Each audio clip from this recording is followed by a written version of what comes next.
First of all, I would like to welcome my boss, the Deputy Prime Minister of Pakistan, Senator Eisa. And I'd also like to welcome my old boss, His Excellency Mr. Khalid Al-Faleh, who was my first boss when I moved from Boston to Saudi Arabia. My first project and my first boss at Aramco was His Excellency Mr. Khalid Al-Faleh. So my current boss and my old boss both are present here. I'd also like to welcome all of my current friends, my cabinet members, my friends, General Saab.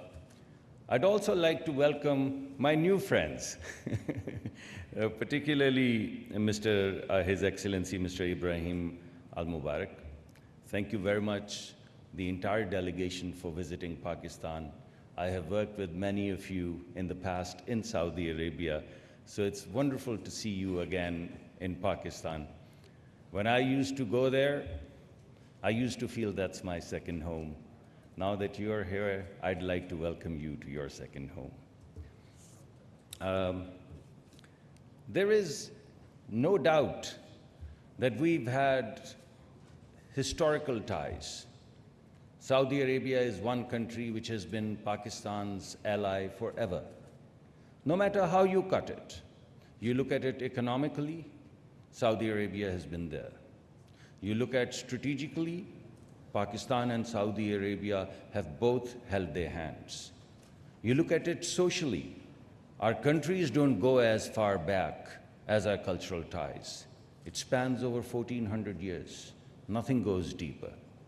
So, if Pakistan was to pick one ally, who would it be? One. It would be Saudi Arabia, the kingdom. And that's that. And that about says it all. We historically have had these ties in traditional areas. We've had formidable friendship. Now we will like to transition from formidable friendship to a journey of growth and development and become partners. We historically have been thinking about safety, and nothing is more precious to a Muslim and to Pakistanis than our two holy mosques. And every Pakistani, all 240 million of them, would shed their blood in us without thinking, without blinking, for the safety of the two holy mosques. But now we will like to define this in terms of security 360, in terms of food security, in terms of economic security, in terms of energy security. So we want to make this transition. We've been exchanging, trading forever in our domestic markets. But there's a big revolution brewing outside globally, and we'd like to plug jointly into now these global value chains. And so far, we've been producing a lot of commodities, and Saudi Arabia has a lot of exposure to the oil economy.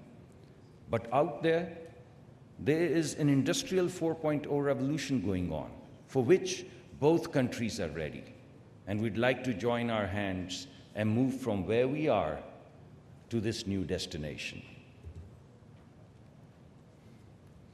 And ladies and gentlemen, what all I have said, it ties in very neatly with the grand vision of His Royal Highness, the Crown Prince. Seamlessly ties into it.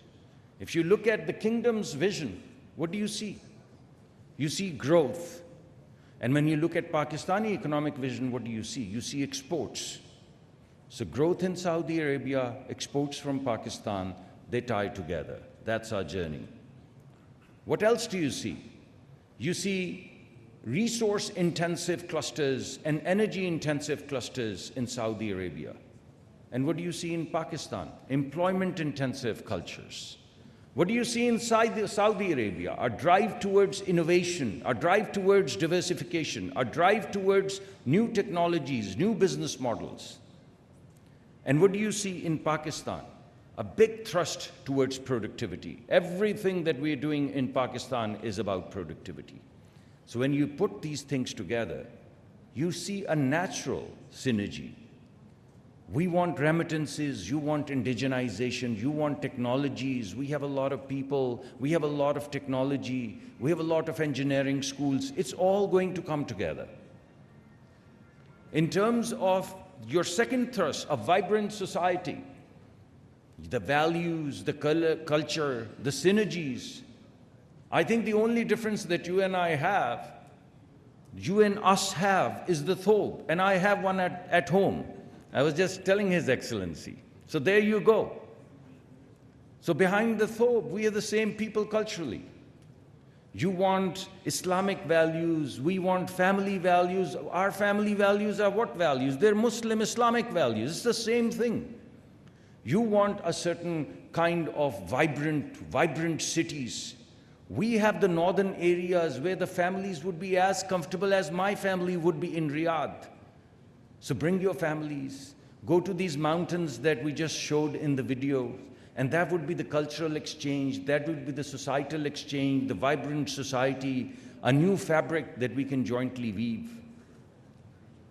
And from our perspective, as you would hear from SIFC, as you've heard from our Minister of Finance, and as you would hear from my boss, the Deputy Prime Minister, you would hear this. We are going to cut through the red tape and lay out a red carpet. That's our theme.